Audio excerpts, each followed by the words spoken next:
So what we're looking at, it's called the Campus Life Fee. It's a new fee to the University at Albany that they're just proposing right now. Other SUNY Centrals currently have a Campus Life Fee. The amount that the University at Albany is proposing is $60 per semester, so $120 a year for students. Other SUNY Centrals are higher, and others are significantly lower as it stands now. Today, we don't have a Campus Life Fee at all. And we've gotten a little bit of backlash from the student population regarding the university imposing a new fee, this Campus Life Fee. Now, the Campus Life Fee will be used for more programming on campus, and it'll be, their angle is daily programming. So little podium series where students can walk up and enjoy a quick service, maybe get a cup, Build-A-Bear, if you will, or certain programs that have been done in the past with the limited funding that the university has currently given to the Office of Student Involvement. Now that is where we as the students who are actually opposing the fee sort of raise an eyebrow. The university is claiming that the Campus Life Fee is addressing a very serious initiative that they want to be putting forth, that's student involvement. Now, we argue the university has come up with a very good idea here. They're just playing catch-up. The students have wanted more programming for a while now, and if the university truly feels that it is one of their top priorities, we feel that the Office of Student Involvement, Office of Student Success, should not be the low man on the totem pole, and the university shouldn't be coming to the students right away as soon as we've come up with this idea to, ask them for more money.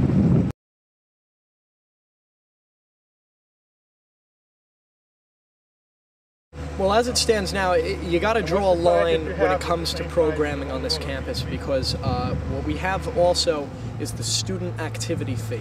Now that is student money going to the student association, completely run by students. It's $100 per semester, so $200 a year, that is allocated towards big programming, our fall speaker series, our block party, as well as a concert or concerts, depending on the year. We have Park Fest. We're looking forward to Park Fest this year. As well as the over 200 student groups, which are allocated money to throw programs, and those programs are carried out daily. So you have 200 student groups of very different and diverse backgrounds putting on all kinds of programs.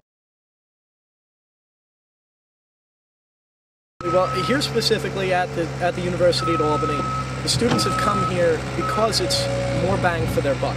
We have a terrific education, and it's affordable. And the key word there, of course, is the fact that it's affordable.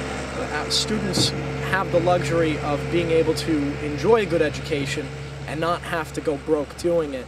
And what we're facing now, especially in this economy, it's just getting harder and harder to afford college. More and more debt, because even at an affordable university, I'm collecting student loan debt, and a number of, countless students are just swimming in college debt. And so every single fee, every dollar increase every year, even the incremental built-in, inflation hurts. That's one less sandwich that you're grabbing.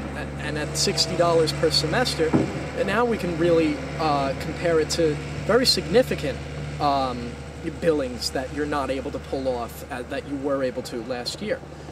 More and more fees are just really crippling the student body en masse, and it's a very difficult thing to grapple with, and which is just another reason why we argue that the university has a good point when they say that student involvement is very important.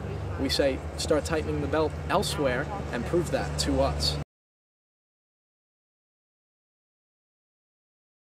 Just last night, the Student Senate, the Student Association Senate, passed a resolution being sent to the university explaining that we don't support the Campus Life Fee or its wording as it stands now. If more conversation were to be had with the students going forward, perhaps there may be a middle ground that we might be able to work out. But again, I think that in terms of pushback against the Campus Life Fee as it stands right now, it's really a matter of word of mouth and education, because there's a fine line that you don't want to cross into coming over to a student and saying, well, what do you think about more fees? And not giving them any real information behind it, because then, of course, they're going to say, no way, I don't want any more fees. But when we educate the students, they'll agree with us based on not only the logic of we don't like fees, but the fact that there are places to look elsewhere, more programming, without asking the students for back-breaking amounts of expenditures. And so we have a tremendous social media following right now. Facebook is really picking up, and you're really seeing connection between all three of the major political groups on campus, and that, I think, is revolutionary. You're looking at the college Democrats, college Republicans, and the Young Americans for Liberty. All three are nationally recognized organizations and award-winning organizations on this campus working together, as opposed to, fighting each other in the boxing ring. They're really getting together and standing as a unified front, representing the students, because the students that are speaking don't like having to fork over more cash, and you're really footing the bill for something like this. Feeling the weight of the world and it's dragging me down.